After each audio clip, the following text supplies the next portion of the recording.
Friends कैसे हैं? आशा करता हूँ बहुत अच्छे होंगे और फिर से आप लोगों का जो है आरआरबी ग्रुप डी एग्ज़ाम के लिए प्रिपरेशन फिर से स्टार्ट कर दिया गया है। कुछ प्रॉब्लम आ गया था बीच में जिसके कारण आपके क्लास मैंने जो है यहाँ पे बंद कर दिया था। थोड़े से प्रॉब्लम था, अब जो है प्रॉब्लम पूरा ही सॉल्व हो चुका है और हम लोग फिर से जो है स्टार्ट कर दिए हैं अपना क्लास आज से।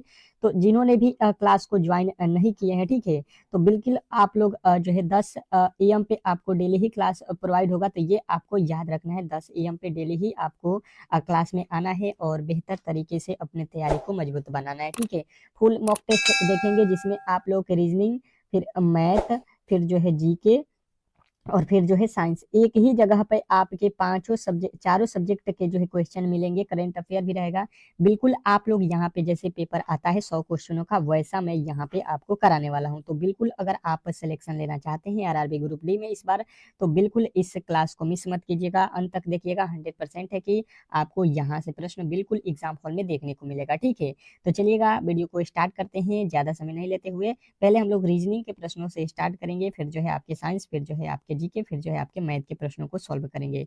तो अंत तक बने रहिएगा। और आप लोगों से एक रिक्वेस्ट है कि आपके लिए मैंने जो है ये मॉडल सेट बनाने में बहुत ज़्यादा मेहनत लगता है, तो प्लीज़ आप लोग वीडियो को लाइक कर दीजिएगा, ठीक है, ताकि इस तरीके जितना भी आप लोग लाइक करते हैं उसके अकॉर्डिंग हम लोगों को वीडियो बनाने में मोटिवेशनल मिलता है, ठीक है। और जिन्होंने भी चैनल को सब्सक्राइब नहीं किया है, तो फ्री में जो है आप लोगों के क्लासेज मात्र एक यही यूट्यूब चैनल है जहाँ पे कराया जा रहा है। तो आप इस चैनल को सब्सक्राइब करके रखिएगा ताकि एक भी वीडियो जो है आपसे मिस ना हो। तो चलिएगा, पहला जो है प्रश्न आपके सामने रीजनिंग का है कि उस वेन आरेख को चुनिए जो दिए गए वर्गों के बीच के संबंध को जो है निरूपित करता है। मतलब आपको ये बताना है कि यहाँ पे लिखा हुआ है बुद्धिमान, गरीब और जो है ईमानदार, इसके बीच वेन डायग्राम क्या होगा। मॉडल सेट है ग्रुप डी के लिए। बिल्कुल आपको हर एक प्रश्न के लिए, जैसे कि पहले क्लास में आप लोगों ने देखा होगा 10 सेकंड का समय देता था, आज भी 10 सेकंड का समय मिलेगा, क्योंकि आप अपने मन से मॉडल सेट को बनाइए। 10 सेकंड का समय है। बिल्कुल आपका उत्तर आना चाहिए पहले का जो है ए हो रहा है कि बी हो रहा है कि सी हो रहा है कि डी होगा। आप कमेंट बॉक्स में अपना उत्तर जरूर बताएं, बेहतर होगा। बहुत बेहतरीन प्रश्न है, बिल्कुल आपके एग्जाम हॉल में आने वाले प्रश्न है। इस टाइप के एक प्रश्न पूछता है वेन डायग्राम वाले ग्रुप डी में। तो देखिए इसको किस तरीके से सॉल्व करेंगे। देखिए ये हो जाएगा ईमानदार, ठीक है। मान लिया कि ये कौन है, ईमानदार है। अब देखिए ईमानदार व्यक्ति क्या गरीब होते हैं? तो कहिएगा देखिए सारे ईमानदार व्यक्ति तो गरीब नहीं है, लेकिन कुछ ईमानदार व्यक्ति क्या है, गरीब है। कुछ ईमानदार व्यक्ति गरीब होते हैं, ठीक है। सारे ईमानदार व्यक्ति को गरीब हम लोग नहीं बोल सकते हैं। तो यहाँ पे आपको इस तरीके से ले सकते। उसके बाद से यहाँ पे बोल रहा है, सॉरी बुद्धिमान दिया था ना। देखिए ये बुद्धिमान लोग हो गए। बुद्धिमान में कुछ लोग बुद्धिमान जो है गरीब भी होते हैं। बुद्धिमान है पर आप गरीब भी हैं, इस तरीके से रिलेशन होता है, ठीक है। सारे बुद्धिमान लोग अमीर थोड़ी ना है। उसके बाद से कह रहा है यहाँ पे कि ईमानदार, ठीक है। ईमानदार लोग क्या गरीब होते हैं? बिल्कुल ईमानदार लोग गरीब होते हैं, पर सारे ईमानदार लोग नहीं। बुद्धिमान लोग यहाँ पे ईमानदार होते हैं, कहिएगा कि जो है बुद्धिमान लोग ईमानदार होते हैं, लेकिन सारे बुद्धिमान लोग नहीं। तो इसमें कुछ कुछ का जो है रिलेशन बनेगा, इस तरीके से बुद्धिमान हो जाएगा, ठीक है, ईमानदार हो जाएगा। तो ये रिलेशन अब देख लीजिए आपको कहाँ पे दिख रहा है, बिल्कुल ऑप्शन नंबर डी में दिख रहा है, ठीक है। तो यहाँ पे जो है लॉजिक तीनों में कुछ कुछ वाला लगेगा, तो ऑप्शन नंबर डी यदि आपने बताया है तो बिल्कुल राइट उत्तर है। नेक्स्ट प्रश्न, अगला प्रश्न आपके सामने है और देखिएगा, बताने की कोशिश करेंगे। और चाहते हैं इस क्लास का जो है पीडीएफ लेना है, ठीक है। 100 प्रश्नों का पीडीएफ आपको फ्री में मिलेगा। पीडीएफ, तो ये पीडीएफ आपको कहाँ पे मिलेगा, फ्री है, ठीक है। क्योंकि आप को जो है रिवीजन करना है, बेहतर तरीके से तैयारी करना है, तो पीडीएफ आपको चाहिए, क्योंकि आप भूले ना, ठीक है। इन प्रश्नों को फिर आप अगर रिवीजन करना चाहते हैं तो आपको जो है इस वीडियो के डिस्क्रिप्शन में लिंक दिया गया होगा, उस लिंक पे जाइए, क्लिक कीजिए, सीधा ही आप जो जाइएगा मेरे ग्रुप से, व्हाट्सएप ग्रुप से जुड़ जाइएगा। वहीं पे आपको डेली ही क्लास भी मिलेगा और यहाँ पे डेली क्लास की पीडीएफ भी प्रोवाइड होती है। तो आप जाइए वहाँ पे। अगर आप देखिए यहाँ पे जो है इसको श्रृंखला को बनाइए, 441 से लिखा है 529, 529 से लिखा है 625, 625 से लिखा है 729, 729 के बाद से क्या होगा ये आपको बताना है। बताने की कोशिश करेंगे, बिल्कुल आपको समय दिया जाएगा 10 सेकंड का, परंतु दूसरे प्रश्न का उत्तर आना चाहिए। बताइएगा कमेंट बॉक्स में कि ए होगा कि बी होगा कि सी होगा कि डी होगा, कौन से उत्तर आने वाले हैं। बिल्कुल यहाँ पे जो है आपको बताना है।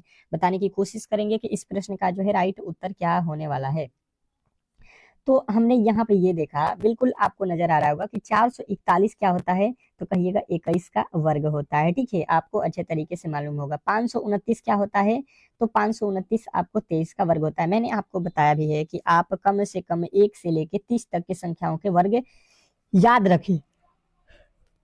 625 किसका होता है, ये 25 का वर्ग होता है, आपको अच्छे तरीके से याद होगा। यहाँ पे 729 किसका होता है, तो ये 27 का वर्ग होता है। तो मैंने यहाँ पे देखा 21 से 23 लिखा है प्लस का 2, 23 से 25 लिखा है प्लस का 2, 25 से 27 लिखा है प्लस का 2, और 27 से 29 लिखा है प्लस का 2। तो यहाँ पे 27 से 29 कर लिया जाएगा और 29 का वर्ग यहाँ पे लिख दिया जाएगा। कितना होता है, तो कहिएगा 841। और बिल्कुल आपके राइट उत्तर 841 ऑप्शन नंबर सी में दिया गया है। तो आशा करता हूं कि ये प्रश्न आपको बहुत बेहतरीन तरीके से समझ में आ गया होगा, और ऐसे प्रश्न जब भी आपके एग्जाम हॉल में पूछे जाएंगे तो बिल्कुल आप लोग सिंपल तरीके से बना सकते हो। तो आप लोग बेहतर तरीके से यहाँ पे प्रैक्टिस करते रहिए, बहुत बेहतर स्कोर मिलेगा, क्योंकि बिल्कुल आपको एग्जाम हॉल में पूछे जाने वाले टाइप के प्रश्नों को मैं करा रहा हूँ। कह रहा है कि किसी निश्चित रूप से यहाँ पे पेज को जो यहाँ पे लिखा जाता है, तथा जो है पार्ट को जो है यहाँ पे लिखा गया है, कोडित किया है। तो उसी तरीके से आपको लॉजिक को जो है किस तरीके से कोडित किया जाएगा, ये आपको बताना है। चलिएगा, समय जो है आपको बिल्कुल जो है स्टार्ट हो चुका है, और समय को मध्य रखते हुए आप बिल्कुल जो है प्रश्न आते ही आप लोग उस पर टूट पड़िए। देखिए, ये जो है कोडिंग डिकोडिंग का प्रश्न है, बिल्कुल आपके 3 से 4 प्रश्न कोडिंग डिकोडिंग के देता है एग्जाम हॉल में, और होता ये सबसे इजी है। सबसे इजी चैप्टर रीजनिंग का यही है, क्योंकि इसमें जो है 2-3 तरीके होते हैं, मैंने आपको बताया भी है कि आप इनके कोड याद रखिए, इनके अपोजिट याद रखिए, कभी भी इसमें गलती नहीं होगा। तो चलिए इसको सॉल्व करते हैं। लिखा हुआ है PAGE, ठीक है, यहाँ से पता चल जाएगा कि ये किया क्या है, और इसके बदले में लिख रहा है KZTV। तो अगर देखेंगे यहाँ पे, तो हमें क्या दिख रहा है, पी से के दिख रहा है। ठीक है, तो पी होता है कितने पे, 16 पे, और के होता है कितना पे, 11 पे। तो यहां से देखेंगे 16 से 11 जाना है, तो यहाँ पे तो माइनस का 5 किया है, ये होता है 1 पे, और ये होता है 26 पे। कोई लॉजिक आपको समझ में आया, कहिएगा कि नहीं। ये तो यहाँ पे 5 माइनस किया गया था, यहाँ पे तो सीधा ही 25 जोड़ रहा है।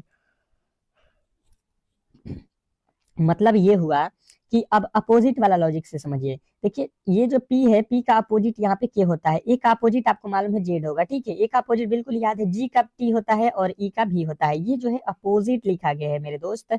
अब जो है आपने देख लिया कि अपोजिट लिखा गया है, बिल्कुल यहाँ पे भी अपोजिट P का K लिखा है, ए का Z लिखा है, R का I होता है, T का G होता है। तो आपसे लॉजिक का पूछा गया है, तो बिल्कुल आप निकाल सकते हो, आपको याद होगा। एल का अपोजिट क्या होता है, तो एल का अपोजिट ओ होता है, ओ का अपोजिट क्या होता है, एल होता है, जी का अपोजिट क्या होता है, टी होता है, आई का अपोजिट आर होता है, सी का अपोजिट क्या होता है, तो सी का अपोजिट होता है एक्स। अब देखिए, अंत में जो है आपके एक्स होना चाहिए। बिल्कुल राइट उत्तर आपके किस में दिया गया है, ऑप्शन नंबर आपके बी में। तो आशा करता हूँ कि ये प्रश्न आपको बहुत अच्छे तरीके से समझ में आ गया होगा। अपोजिट का लॉजिक लगाना था और बिल्कुल आपका राइट उत्तर आ जाता। नेक्स्ट प्रश्न देखिएगा, आप लोगों के सामने आ चुका है, और अगला प्रश्न कह रहा है कि नीचे दिए गए विकल्पों में से संबंधित संख्या का चयन करें।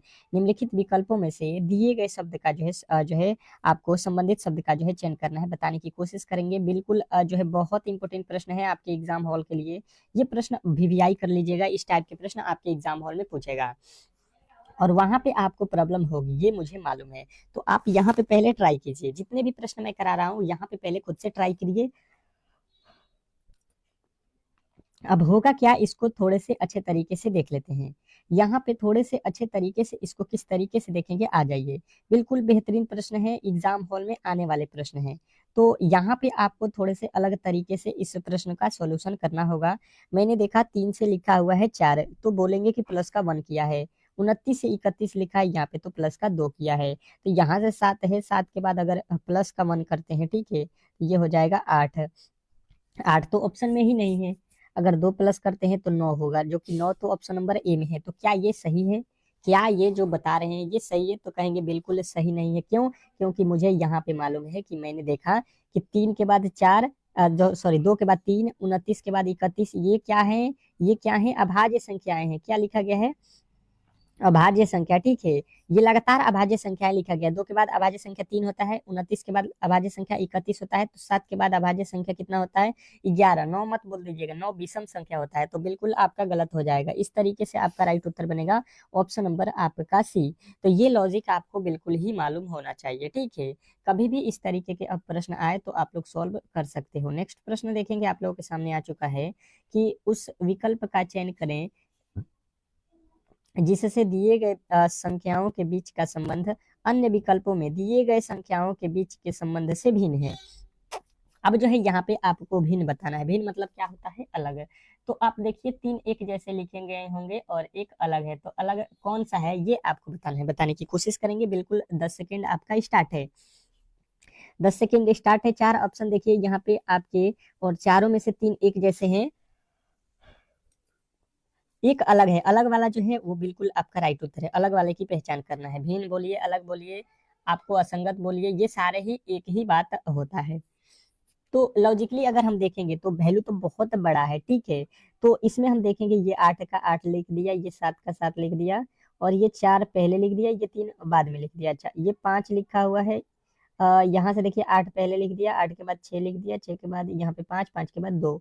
तो मुझे कुछ आइडिया लगाइए कि यहाँ पे तो पलटने वाली आइडिया नहीं है, इधर का उधर नहीं किया है। इसने ये किया है कि यहाँ पे जो लिखा गया इसको यहाँ पे घटते क्रम में लिखा है, ठीक है।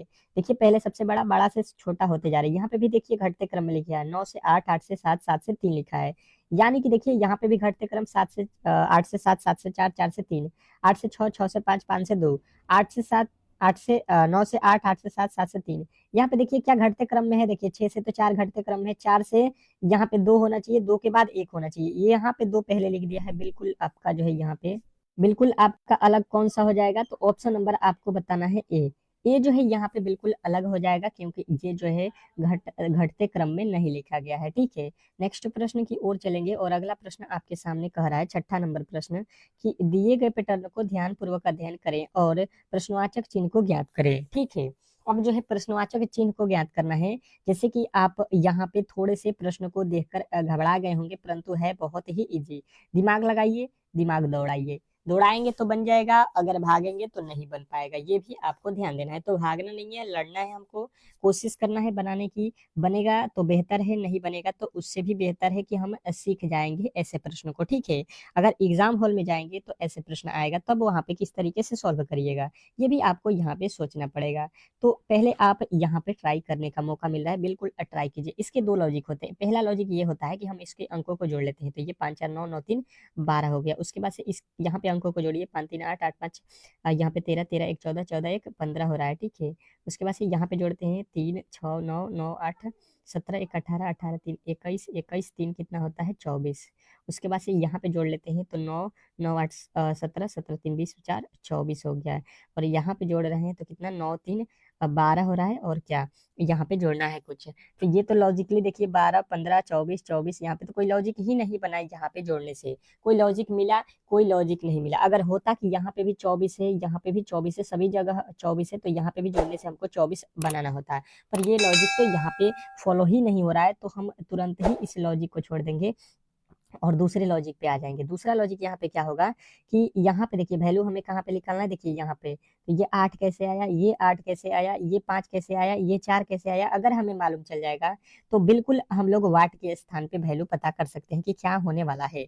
तो हमने देखा ये 3 और जो है 5, ये 3 और 5 को जोड़ देते हैं, कितना होता है? 8। और 8 का जो है आधा कर देते हैं, मतलब 2 से भाग दे देते हैं, तो होता है 4, जो कि बिल्कुल यहाँ पे लिखा गया। उसके बाद से देखिए इसको जोड़ लेते हैं, 5 3 8, 8 और 1 9, 9 1 10, 10 हुआ। इसको जोड़ने पर 10 में जो है फिर 2 से भाग देंगे, क्योंकि इसका आधा करना है, तो ये हो जाएगा 5। उसी प्रकार यहाँ पे आ जाएंगे तो ये हो जाएगा 3 और 3 6 9 9 1 10, 10 और 3 13, 13 3 16, 16 हो गया। 16 में जब भाग दे देंगे 2 से, तो ये होता है 8, जो कि यहाँ पे लिखा गया। बात समझ में आपको बिल्कुल आ रहा होगा। तो अब जो है आपको वही करना है। यहाँ पे 2 और 7, 9 9 3 12 4 16 हुआ। 16 में जो है फिर आपको 2 से भाग देना है, तो 16 में 2 से भाग दीजिएगा, आपका हो जाएगा 8, जो कि यहाँ पे लिखा गया है। वही काम करना है यहाँ पे 3 और 9, 9 3 कितना होता है आपका 12 होता है, और 12 में जब 2 से भाग दे देंगे तो यहाँ पे हमें कितना मिलेगा 6, और 6 देख लीजिए आपके कहाँ पे दिया गया है, ऑप्शन नंबर बी में। तो आशा करता हूँ कि ये प्रश्न आपको बहुत ही अच्छे तरीके से समझ में आ गया होगा, और इस तरीके के प्रश्नों को कभी भी आप लोग गलती नहीं करोगे। नेक्स्ट प्रश्न की ओर चलेंगे, और अगला प्रश्न पासे से रिलेटेड है। क्या कह रहा है कि निम्नलिखित पासों में अक्षर पी के विपरीत फलक पर कौन सी अक्षर होगी, बताने की कोशिश करेंगे। आपको मिलते हैं 10 सेकंड के समय, और ये 10 सेकंड अति महत्वपूर्ण है। बिल्कुल आपके एग्जाम हॉल में आने वाले प्रश्न यहाँ पे मैंने रखा हुआ है। बिल्कुल आपको 10 सेकंड में इसका जवाब देना है, क्योंकि मैंने पहले जो क्लास कराए हुए थे उसमें आपको पासे से प्रश्न बहुत ही अच्छे तरीके से मैंने कराया था। तो गलती की गुंजाइश तो होनी ही नहीं चाहिए मेरी क्लास में, क्योंकि फिर से हम लोग आ चुके हैं, और आपको अब डेली ही आपकी क्लास दोनों टाइम होगी, 8 PM और 10 AM। ठीक है, 2 क्लास अगर डेली ही करते हैं, देखिए फ्री की क्लासेज हैं, और फ्री की क्लासेज आप लोग पसंद नहीं करते हो, वही पेड क्लासेज होंगे तो आप बिल्कुल उसको देखते हो और पढ़ते हो, क्योंकि उसमें आपने 500 1000 रुपया दिया हुआ है पढ़ने के लिए। पर फ्री में ये यूट्यूब चैनल आपको पढ़ा रहा है डेली ही, तो आपको ये पसंद नहीं है, पता नहीं क्यों आपको ये पसंद नहीं होते हैं। ठीक है, तो जो भी डेली क्लास करना चाहते हैं तो डेली ही आइए, फ्री में पढ़ना चाहते हैं तो ठीक है, कोई भी चार्जेज नहीं है आपके लिए, क्योंकि ये निःशुल्क आपके लिए मैंने स्टार्ट कर दिया है बैच। तो अब देखिए इसका रूल नियम मैंने क्या बताया था कि दो पासे को लीजिए, और दोनों पासों में कॉमन आपको ढूंढना है। कॉमन का मतलब ये हुआ कि दोनों पासों में कौन सा अक्षर दिखाई दे रहा है। मैंने यहाँ पे देखा जेड, यहाँ पे देखा जेड। अब जो है यहाँ पे 2 अक्षर यहाँ पे कॉमन मिल गया दोनों में, तो अब वहां से क्लॉकवाइज घूमेंगे, इसके आगे चलेंगे तो यहाँ पे हो जाएगा एस, और यहाँ से इसके आगे चलेंगे जेड के आगे क्लॉकवाइज चलेंगे तो वाई हो जाएगा, यानी कि इसका अपोजिट वाई हो जाएगा। यहाँ पे देखिए एक्स लिखा है इसके आगे चलेंगे तो एक्स, एक्स का अपोजिट अब जो है इसके आगे चलेंगे तो क्या हो जाएगा टी। अब यहाँ पे जो बचा हुआ बात है, हमें निकालना है पी का। ठीक है, पी का निकालना है, तो यहाँ से देखिए ये यहाँ पे तो निकल गया, अब इन दोनों में कॉमन देख लीजिए, तो यहाँ पे एस है, यहाँ पे एस है। ठीक है, तो यहाँ से देखेंगे तो जेड का अपोजिट ये हो जाएगा टी। ठीक है, जेड का अपोजिट हो जाएगा टी, और यहाँ से देखिए टी का अपोजिट क्या हो जाएगा, यहाँ पे टी थोड़ी ना है, पी है ना, यहाँ पे टी है, टी का अपोजिट क्या हो रहा है, एक्स हो रहा है। ठीक है, हमसे पूछा गया है पी का अपोजिट, यहाँ से क्लॉकवाइज घूम जाइए, एक्स है तो यहाँ से क्लॉकवाइज घूमिएगा तो टी, फिर उसके आगे चलिएगा पी, तो यहाँ पे घूमिएगा तो यहाँ पे हो जाएगा जेड। तो जेड और पी एक दूसरे के अपोजिट हैं, तो आपको पी का अपोजिट पूछा गया है, तो आपका बिल्कुल राइट उत्तर यहाँ पे जेड होगा। नेक्स्ट प्रश्न की ओर चलेंगे, और अगला प्रश्न आपके सामने आ चुका है, बिल्कुल बेहतरीन प्रश्न है, और इस तरीके के प्रश्न जब भी आते हैं तो कोई भी सॉल्व करना नहीं चाहता, क्योंकि इसमें थोड़े से जो है परेशानी होती है बच्चों को।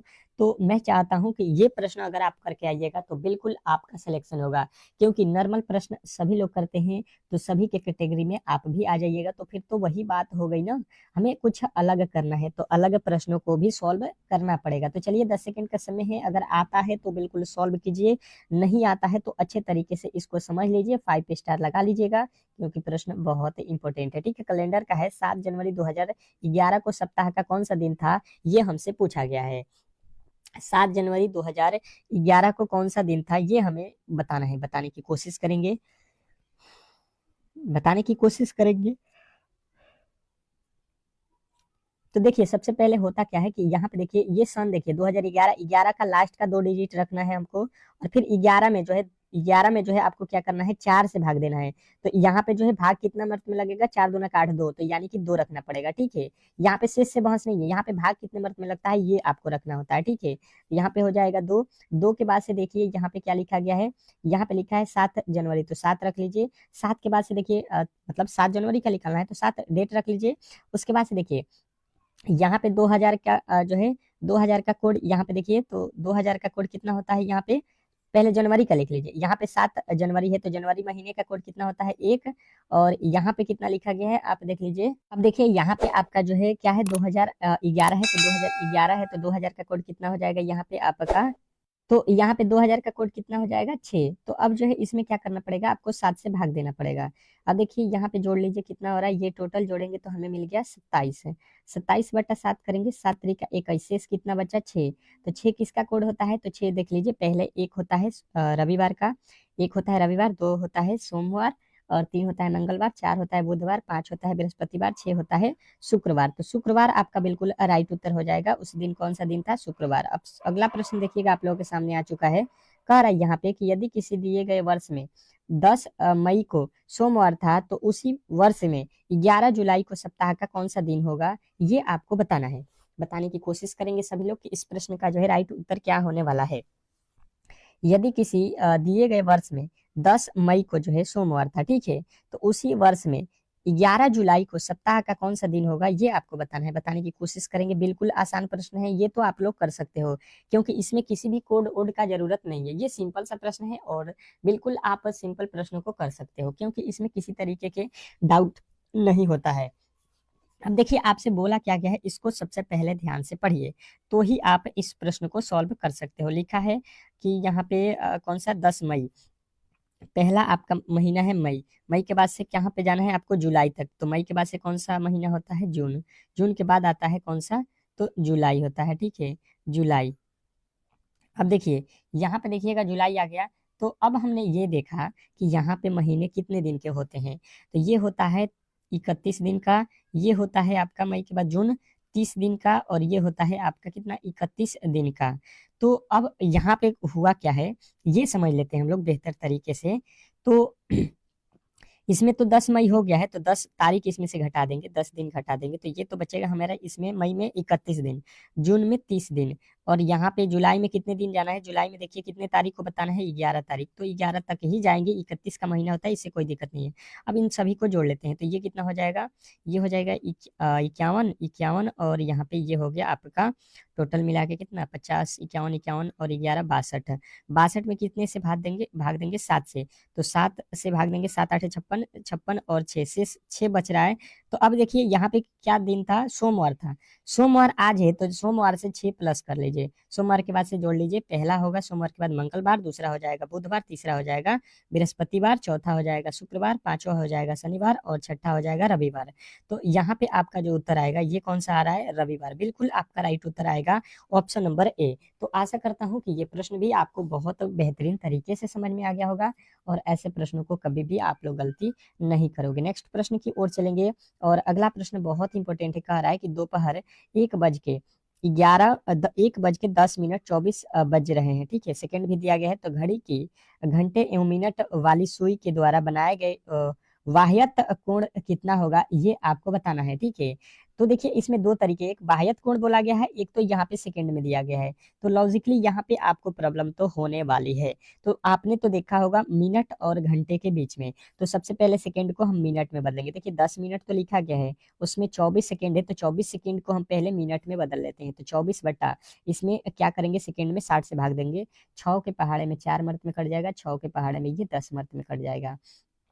अब देखिए यहाँ पे 2 के पहाड़े में ये कट जाएगा, 5 मर्त में, ये 2 के पहाड़े में 2 मर्त में। अब देखिए 5 के पहाड़ा 10 बार 50 और 2 52 बटा आपका कितना हो गया, 5। 52 बटा 5 हो गया 52 बटा 5। इसको रखिए क्या है, ये मिनट है, ठीक है, मिनट है 52 बटा 5। अब आपको यहाँ पे देखना है 52 बटा 5, आप याद रखिएगा 52 बटा 5, 52 बटा 5 आया है ना, ठीक है, यहाँ पे लिख देता हूँ। अब आपको जो है कोण बराबर सूत्र क्या होता है, कोण बराबर आप अच्छे तरीके से जानते हैं, कोण कैसे निकालते हैं।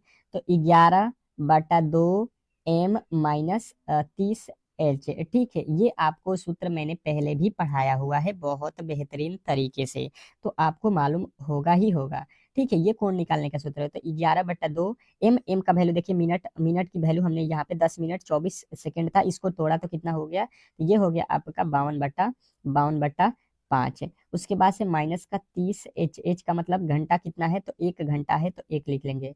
अब यहाँ से घटा दीजिए, 2 के पहाड़े में कितना हो जाएगा, 26, 26 हो जाएगा, 26 दूना 52। अब कट रहा है, नहीं कट रहा है, तो गुणा कर लीजिए, ये कितना हो जाएगा, ये कितना हो जाएगा, यहाँ पे लिख के भाग भी देना पड़ेगा। 11 6 66, 11 दूना 22 और 6 22 6 28 हो गया, ठीक है। और इसमें 5 से भाग देंगे तो कितना आएगा, तो ये हो जाएगा 5 5 25, 5 5 25 हो गया, और 3 3 बचा यानी 36, 5 7 35 पॉइंट हो जाएगा। यहाँ पे कितना पॉइंट हो जाएगा आपका, और यहाँ पे कितना बचेगा,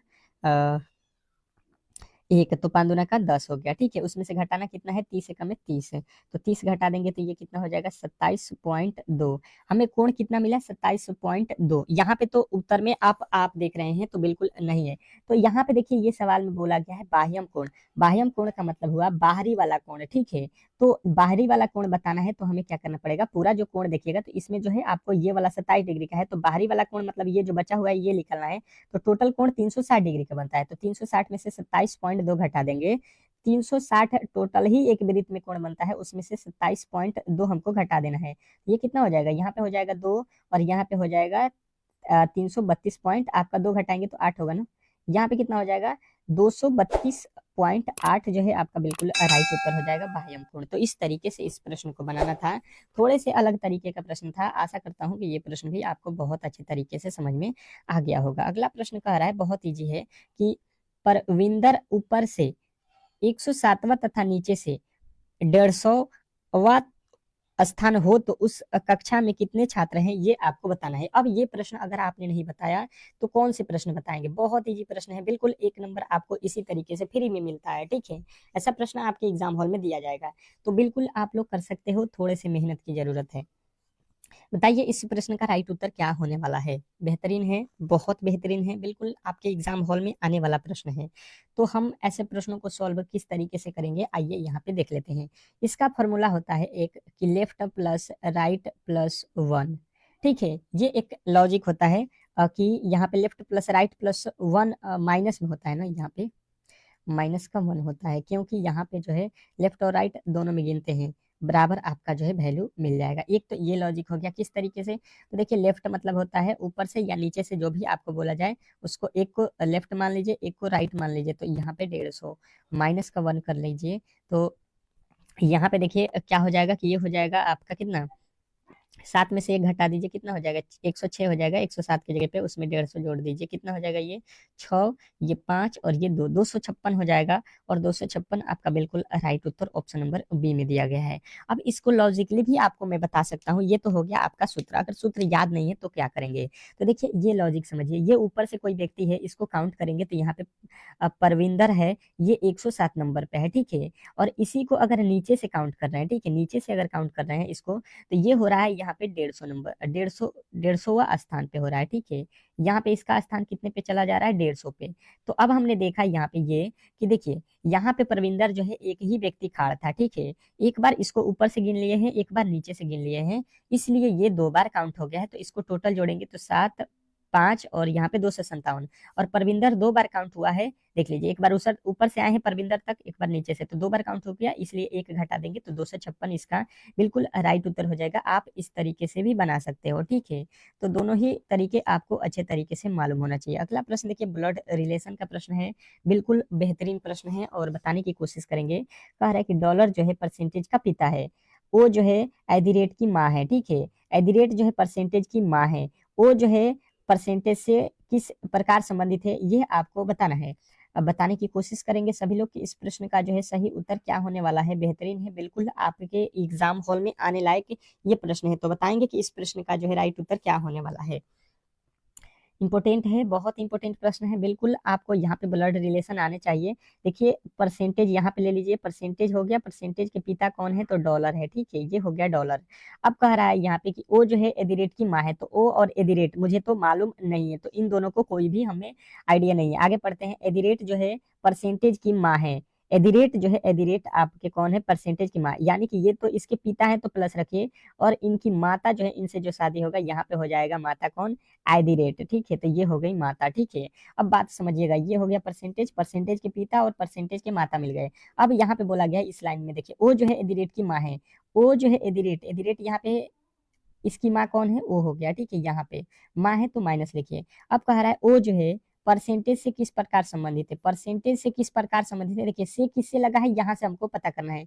ये हो गया परसेंटेज, और परसेंटेज से ओ तक जाना है, तो यहाँ पे देखिए इसकी ये कौन है, माँ, और माँ की ये है माँ। तो माँ की माँ को आप क्या बोलते हैं, तो कहिएगा नानी बोलते हैं। अपने माँ के माँ को आप क्या बोलते हैं, नानी बोलते हैं। बिल्कुल आपका राइट उत्तर बन जाएगा ऑप्शन नंबर जो है बी। आशा करता हूँ कि ये प्रश्न आपको बहुत ही अच्छे तरीके से समझ में आ गया होगा, और ऐसे प्रश्नों को कभी भी आप लोग गलत नहीं करोगे। अगला प्रश्न देखिएगा आप लोगों के सामने आ चुका है, और कह रहा है कि एक व्यक्ति अपने घर से उत्तर दिशा में 15 किलोमीटर जाता है, फिर जो है दाईं तरफ मुड़ता है और 10 किलोमीटर जाता है, फिर से जो है दाएं तरफ मुड़ता है और 15 किलोमीटर जाता है, फिर से दाएं तरफ 3 किलोमीटर जाता है और जो है रुक जाता है। तो बताइए घर से प्रारंभिक बिंदु से कितनी दूरी पर वह व्यक्ति है, ये आपको बताना है। दिशा से रिलेटेड प्रश्न है, बिल्कुल ही गलत नहीं होना चाहिए, गलती की कोई भी गुंजाइश नहीं होनी चाहिए। आपको इस प्रश्न का राइट उत्तर बताना है। बताने की कोशिश करेंगे कि इस प्रश्न का जो है राइट उत्तर क्या होने वाला है। बेहतरीन है, बहुत ही बेहतरीन प्रश्न है और इस प्रश्न का जो है राइट उत्तर आपके यहाँ पे आने चाहिए। तो इसके लॉजिकली आपको मैं बता देता हूँ पहले दिशा, ठीक है, थोड़े से हिंट दे देता हूँ यहाँ पे, समझिएगा। ये दिशा आपको समझना है, ऊपर होता है उत्तर, नीचे होता है दक्षिण, ये होता है पूरब और ये होता है आपका पश्चिम।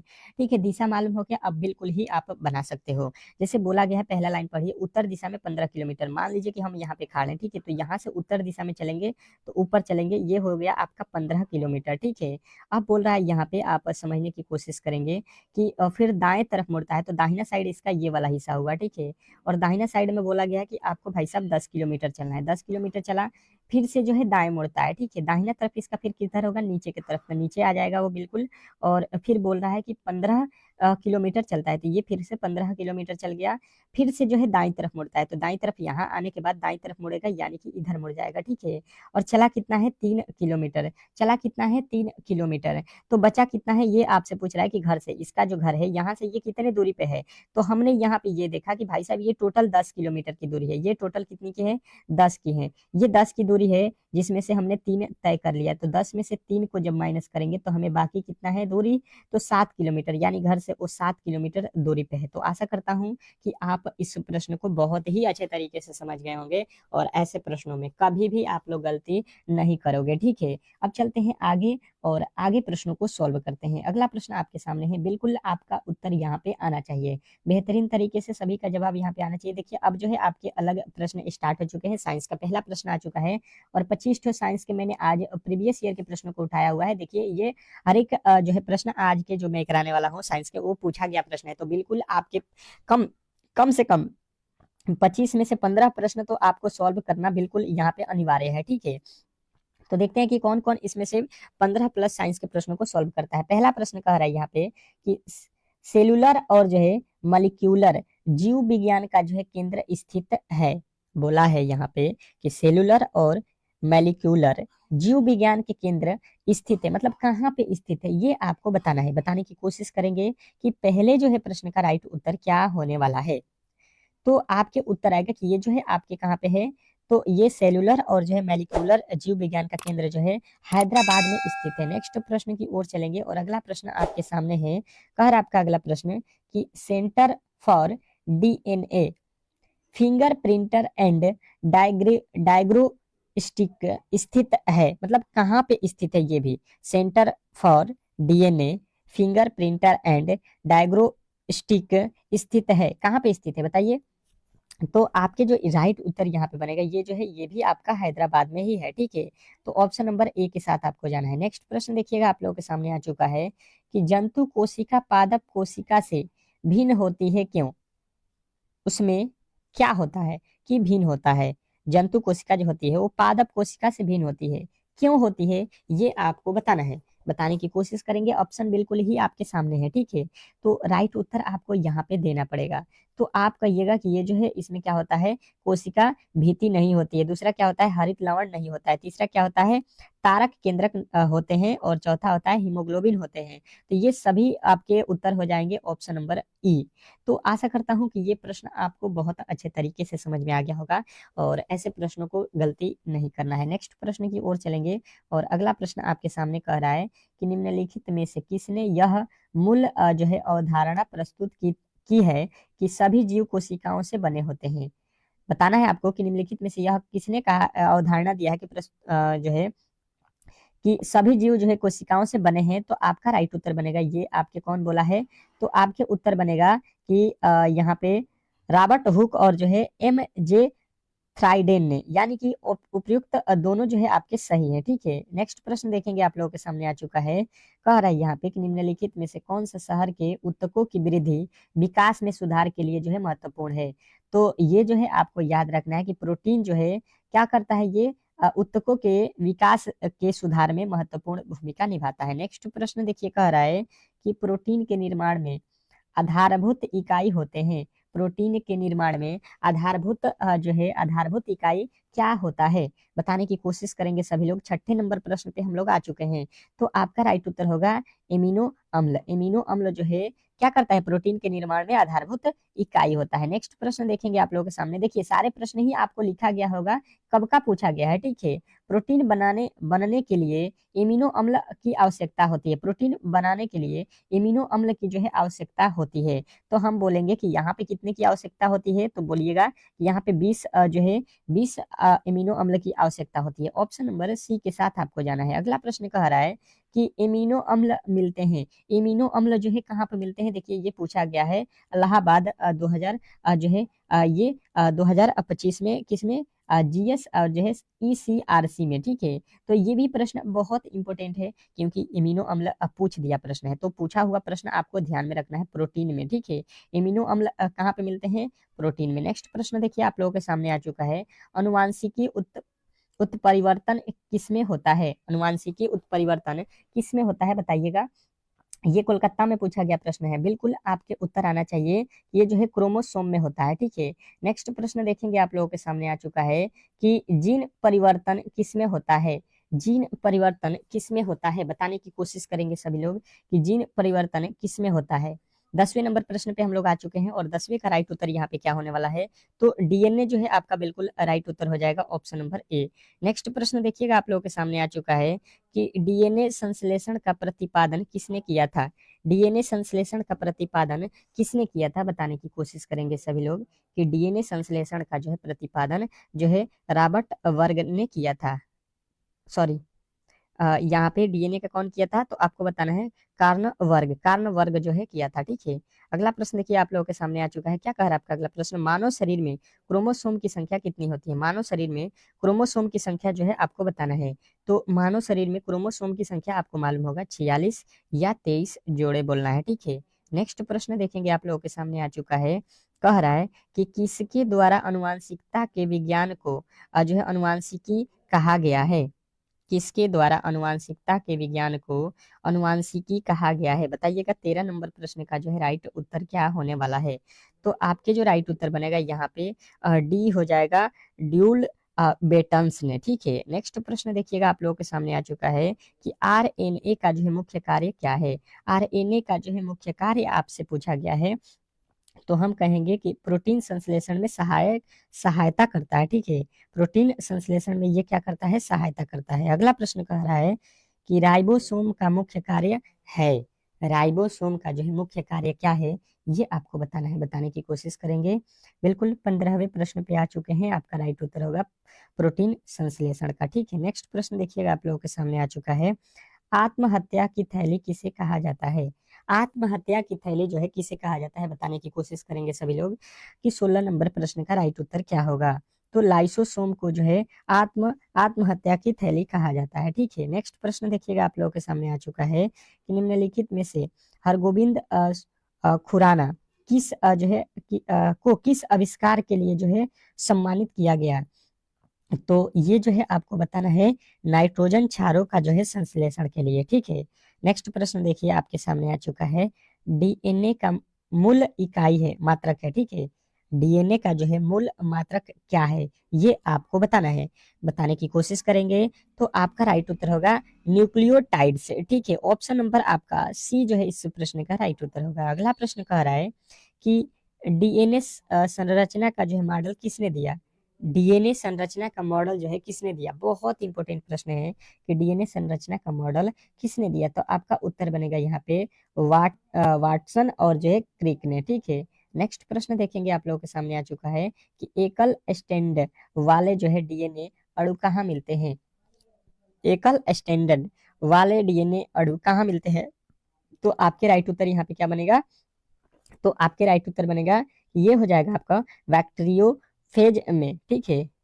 अगला प्रश्न कह रहा है यहाँ पे कि अगला प्रश्न देखिएगा, यहाँ पे कह रहा है निम्न में से कौन सी जांच एक बच्चे के पिता का जो है निर्धारण करता है। निम्नलिखित में से कौन सी जांच जो है एक बच्चे के पिता का जो है निर्धारण करता है, ये आपको बताना है। तो ये होता है आपका कौन सा, डीएनए फिंगरप्रिंट। डीएनए फिंगरप्रिंट जो है जांच करता है। नेक्स्ट प्रश्न देखिए आप लोगों के सामने आ चुका है कि जीन का आकार होता है, जीन का जो आकार है वो कैसा होता है, बताइए कि जीन का आकार कैसा होता है। तो आपका राइट उत्तर बनेगा यहाँ पे कि स्पार्क कार के आकार का होता है, स्पार्क कार का जो है आकार के होता है। अगला प्रश्न देखिए, कह रहा है कि किसी आबादी में जीनों की कुल योग्य होते हैं। किसी आबादी में जीनों की कुल योग्य जो है होता है, चाहे कहते हैं, तो आप कहिएगा कि ये आपका जो है जीन वस्ती कहलाती है। ठीक है, नेक्स्ट प्रश्न कह रहा है कि जेनेटिक इंजीनियरिंग तकनीकी से निम्नलिखित में पहले किसे जो है बनाया गया। तो यहाँ पे जो है सबसे पहले ट्रांसजेनिक जो है बैक्टीरिया को बनाया गया। ठीक है, नेक्स्ट प्रश्न देखिए और अंतिम प्रश्न है साइंस का, कह रहा है कि एक कोशिका साइटोप्लाज्म जिस जो है झिल्ली से जुड़ी रहती है वह है, तो वह झिल्ली कौन सी है। तो आपको बताना है कि वह झिल्ली है आपका प्लाज्मा झिल्ली। तो यहाँ पे 2500 क्वेश्चन हम लोगों ने यहाँ पे देख लिया। ठीक है, अब चलते हैं यहाँ पे जीके जीएस के प्रश्नों की ओर। और जीके जीएस के प्रश्न आपके स्टार्ट हो चुका है। पहला ही प्रश्न कह रहा है कि भारत का प्रवेश द्वार किस राज्य को कहते हैं। तो भारत का प्रवेश द्वार जो है आपको मालूम है कि मुंबई को कहा जाता है, यानी कि महाराष्ट्र बोलिए या मुंबई बोलिए। नेक्स्ट प्रश्न देखिए, बिल्कुल 20 प्रश्न करेंगे, बहुत ही कम समय में करेंगे, तो फटाफट से इन प्रश्नों को आपको देखते चलना है कि किसे एशिया का जो है ज्योतिपुंज कहा जाता है। किसे जो है एशिया का ज्योतिपुंज कहा जाता है, ये आपको बताना है, बताने की कोशिश करेंगे। बिल्कुल दूसरे का जो है राइट उत्तर आपका क्या हो जाएगा, गौतम बुद्ध। तो ऑप्शन नंबर आपका सी जो है इस प्रश्न का 100% सही उत्तर होगा। आशा करता हूँ कि ये प्रश्न भी आपको बहुत अच्छे तरीके से समझ में आ गया होगा। और अगला प्रश्न कह रहा है अशोक के शिलालेख किस लिपि में लिखे गए हैं। अशोक के शिलालेख किस लिपि में लिखे गए हैं, बताने की कोशिश करेंगे सभी लोग। तो सबका उत्तर आएगा ब्रह्मी लिपि। ठीक है, अशोक के शिलालेख किस लिपि में लिखा गया है, तो ब्रह्म लिपि आपका बिल्कुल राइट उत्तर होगा। नेक्स्ट प्रश्न कह रहा है कि भारत की सबसे ऊंची पर्वत चोटी कौन सी है। भारत की सबसे ऊंची पर्वत चोटी कौन सी है, बताने की कोशिश करेंगे कि आपका जो है राइट उत्तर क्या होने वाला है। तो आपका उत्तर बनेगा गार्डविन जो है आस्टीन। गार्डविन आस्टीन जो है आपका बिल्कुल राइट उत्तर होगा। नेक्स्ट प्रश्न देखिए, कह रहा है कि इतिहास का पिता या जनक किसे कहा माना जाता है। इतिहास का पिता या जनक किसे माना जाता है। तो यहाँ पे आपका राइट उत्तर क्या बन जाएगा, तो option number A Herodotus.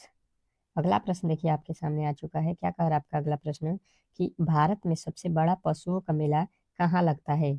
Bharat में पशुओं का सबसे बड़ा मेला जो है कहाँ पे लगता है, तो आपके उत्तर बनेगा यहाँ पे सोनपुर का मेला। ठीक है, सोनपुर ऑप्शन नंबर ए जो है आपको याद रखना है। ये कहाँ पे पड़ता है ये बताइएगा, किस राज्य में ये पड़ता है सोनपुर, ये आपको कमेंट बॉक्स में बताना है। नेक्स्ट प्रश्न देखिएगा, कह रहा है कि सीमांत गांधी के नाम से किसे जाना जाता है। सीमांत गांधी के नाम से किन्हें जाना जाता है, तो बिल्कुल राइट उत्तर बनेगा खान अब्दुल गफार खान जो है आपका बिल्कुल राइट उत्तर, ऑप्शन नंबर डी। नेक्स्ट प्रश्न कह रहा है कि भूदान आंदोलन किसने प्रारंभ किया था। भूदान आंदोलन किसने प्रारंभ किया था, बताने की कोशिश करेंगे आप लोग कि भूदान आंदोलन किसने प्रारंभ किया। 8वें नंबर प्रश्न का जो है राइट उत्तर क्या होगा, तो ये जो है आपको बताना है विनोबा भावे। विनोबा भावे जो है आपका बिल्कुल राइट उत्तर है। नेक्स्ट प्रश्न कह रहा है कि 1857 के विद्रोह को किस उर्दू कवि ने लिखा था। 1857 के विद्रोह को किस उर्दू कवि ने लिखा था, तो आपका राइट उत्तर बनेगा यहाँ पे मिर्जा गालिब ने। नेक्स्ट प्रश्न देखिएगा आप लोगों के सामने आ चुका है कि गांधी इरविन समझौता किससे जो है संबंधित है। गांधी इरविन समझौता जो है किससे संबंधित है, तो आपका राइट उत्तर बनेगा असहयोग खिलाफत आंदोलन। अगला प्रश्न कह रहा है यहाँ पे कि वर्ष 1919 में जलियांवाला बाग हत्याकांड कहाँ पर हुआ। जलियांवाला बाग हत्याकांड 1919 में कहाँ पे हुआ है, तो आपका राइट उत्तर बनेगा यहाँ पे अमृतसर में। ठीक है, नेक्स्ट प्रश्न देखिएगा, कह रहा है कि किसने कहा था तुम मुझे खून दो मैं तुम्हें आजादी दूंगा। तो ये तो नारा आपने सुना होगा कि तुम मुझे खून दो मैं तुम्हें आजादी दूंगा, सुभाष चंद्र बोस ने कहा था। ठीक है, नेक्स्ट प्रश्न देखिए आप लोगों के सामने आ चुका है कि संयुक्त राष्ट्र महासभा में हिंदी में भाषण देने वाले पहले भारतीय कौन थे। तो हिंदी में भाषण देने वाले पहले भारतीय अटल बिहारी वाजपेयी थे। नेक्स्ट प्रश्न देखिएगा, कह रहा है कि वर्तमान समय संयुक्त राष्ट्र संघ के कितने देश सदस्य हैं। वर्तमान संयुक्त राष्ट्र संघ के कितने सदस्य जो हैं, तो ये आपको बताना है कि 193 है। नेक्स्ट प्रश्न देखिएगा आप लोगों के सामने आ चुका है कि वास्को डी गामा कहाँ का जो है रहने वाला था। वास्को डी गामा कहाँ का रहने वाला था, तो आपका राइट उत्तर यहाँ पे बनेगा कि वास्को डी गामा एक पुर्तगाली था। नेक्स्ट प्रश्न देखिए आपके सामने आ चुका है कि विश्व में सर्वाधिक जनसंख्या वाला देश कौन सा है। विश्व में सबसे अधिक जनसंख्या वाला देश कौन सा है, तो आपको मालूम होगा कि यहाँ पे जो है सबसे नंबर 1 पे हो गया है आपका भारत। नेक्स्ट प्रश्न पे देखिएगा आप लोगों के सामने आ चुका है कि भारत में पंचवर्षीय योजना की शुरुआत कब हुई। भारत में पंचवर्षीय योजना की शुरुआत कब हुई, तो 1951 जो है आपका बिल्कुल राइट उत्तर होगा। अगला प्रश्न कह रहा है कि श्वेत क्रांति का संबंध निम्नलिखित में से किससे है। श्वेत क्रांति का संबंध निम्नलिखित में से किससे है, तो ये जो है आपको बताना है दूध उत्पादन से क्या होता है, श्वेत क्रांति का संबंध होता है। नेक्स्ट प्रश्न देखिए कह रहा है कि राष्ट्रीय विकास परिषद का जो है अध्यक्ष कौन है।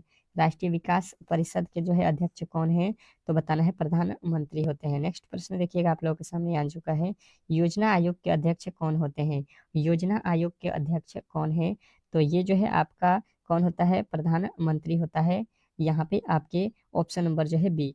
तो इस तरीके से आपके जो है टोटल यहाँ पे 20 प्रश्न जो है आपके जीके जीएस के भी हम लोगों ने कंप्लीट कर लिया। अब चलते हैं यहाँ पे गणित मैथ के प्रश्नों की ओर, और पहला मैथ के प्रश्न आप लोगों के सामने है, बिल्कुल इसका जो है जवाब आपको देना है।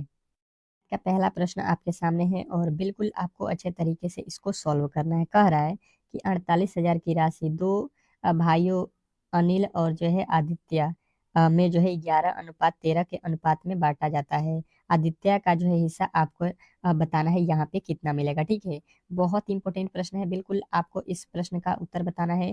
बिल्कुल 10 से 20 सेकंड के अंदर ये प्रश्न आपको सॉल्व कर देना है, क्योंकि इससे अधिक का ये जो है समय नहीं लगेगा। ठीक है, तो चलिएगा मेरे साथ सॉल्व करते रहिएगा। अगर आपको ज़्यादा समय चाहिए तो आप क्या कर सकते हैं कि वीडियो को रोक सकते हैं और सॉल्व कर सकते हैं। तो चलिए स्टार्ट करते हैं। जैसे में दिया गया है आदित्य, तो आदित्य का ए से, अनिल लिखा है तो अनिल को ए से लिख देता हूँ, आदित्य को डबल ए से लिख देता हूँ। ठीक है, बोला गया है इसका अनुपात 11:13 है। ठीक है, तो अब जो है देखिए एक को मिलेगा 11, एक को मिलेगा 13।